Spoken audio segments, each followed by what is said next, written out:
At least 20 people have been killed in eastern Afghanistan in an airstrike carried out by government and US forces. Earlier, at least 18 people were killed and 96 injured in a Taliban suicide attack near a hospital in the southern Zabul province. A defense ministry official says the intended target was a nearby training base for Afghanistan's National Intelligence Agency.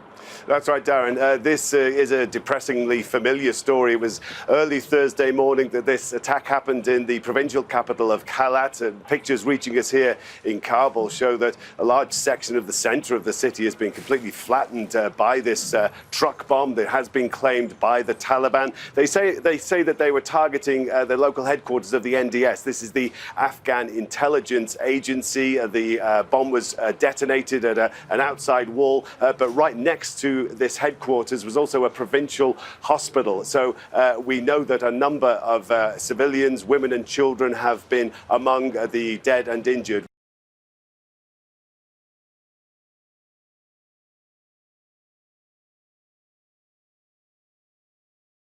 Saudi Arabia insists the refineries targeted during the weekend's shock attack will be fully operational again within weeks. But the damage to the already precarious balance of Middle Eastern diplomacy could be harder to repair. These are some of the samples that we have shown, and we already done the analysis. On display in the Saudi capital Riyadh, some of the wreckage of the missiles that struck the facilities in an attack allegedly carried out by Iran. It was an affront to international law, and those responsible should be held accountable for their actions. Iran's continued aggression, sponsorship of terrorist groups, and interference in maritime commerce represent a common threat to us all.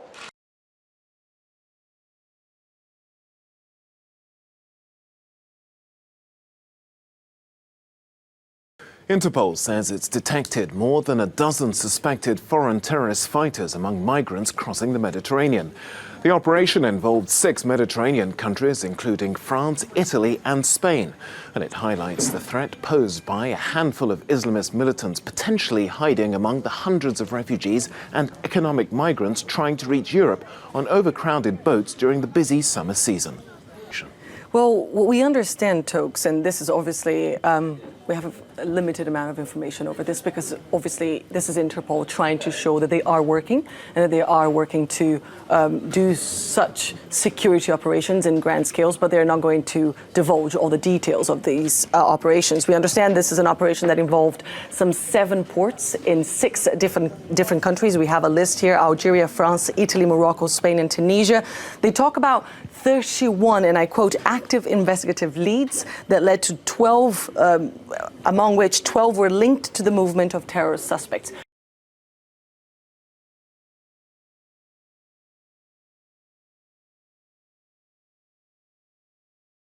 New warning tonight for parents, with the death toll now rising from that dangerous mosquito-borne illness known as Triple E. We have been covering it here, and 2 more deaths now reported in Michigan. 5 in all from Michigan to Massachusetts, and now parents in some communities are being told to keep their children inside at dusk until the first frost. Here's ABC's Alex Perez.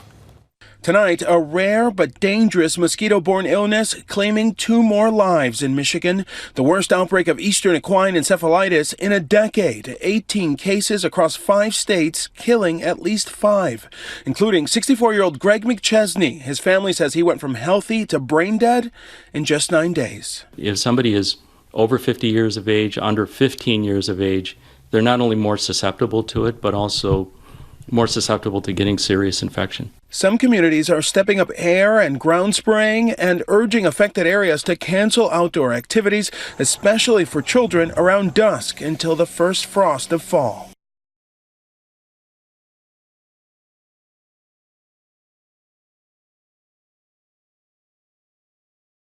Chilling new reporting here. The maintenance worker accused of trying to sabotage a passenger jet right before takeoff in Miami. And tonight, prosecutors now say that worker had videos of ISIS killings on his phone. The new evidence presented at a hearing just today involving the American Airlines worker at the Miami airport. The man reportedly said he disabled a sensor on the plane because he wanted more overtime, that it was a labor dispute. But now prosecutors on those ISIS videos and some evidence, they say, indicating his brother might have worked with ISIS. Tonight, that American Airlines mechanic accused of sabotaging a passenger jet held without bond after a judge told him you may be sympathetic to terrorists. 60-year-old Abdul Majid Alani, a longtime employee, was arrested at Miami International Airport 2 weeks ago, accused of disabling a critical part of the navigation system of a 737 jet carrying 150 people. His alleged sabotage caught just in time, and the plane never took off.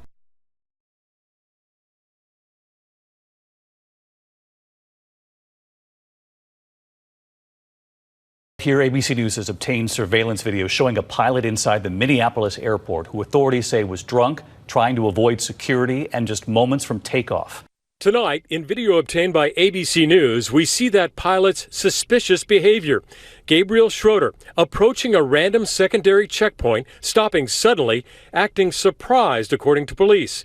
When asked to place his bag on a table, the Delta pilot replies he isn't ready and walks away. Suspicious, Minneapolis officials ask that he be tracked. And with these surveillance cameras, he's seen going downstairs and into a men's room for just 30 seconds.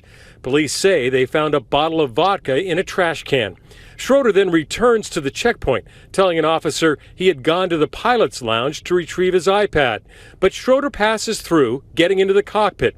He's in the first officer seat when he's pulled for questioning. The 37-year-old pilot initially denied discarding the vodka and said he had 3 drinks and a beer the night before.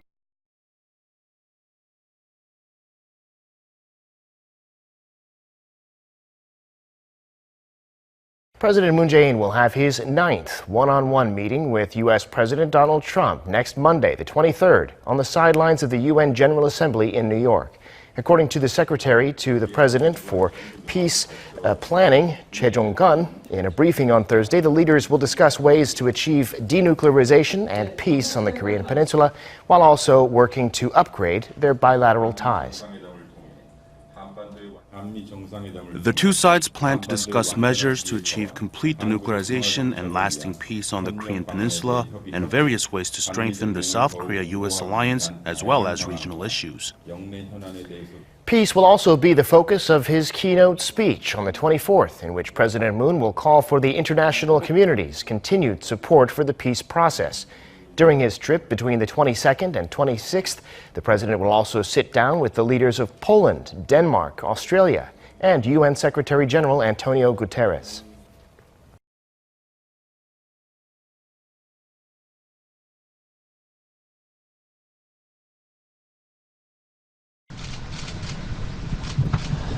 In 2001, when I was a teacher out in Vancouver, I attended an end-of-year gala where the theme was Arabian Nights. And I dressed up in an Aladdin costume and put makeup on. I shouldn't have done that. I should have known better, but I didn't. And I'm really sorry. I deeply regret that I did that. I should have known better, but I didn't. And How do you feel about this coming out right now in the campaign? Obviously, I regret that I did it. It's not about timing. It's about having done something that I shouldn't have done, and I'm really sorry I did.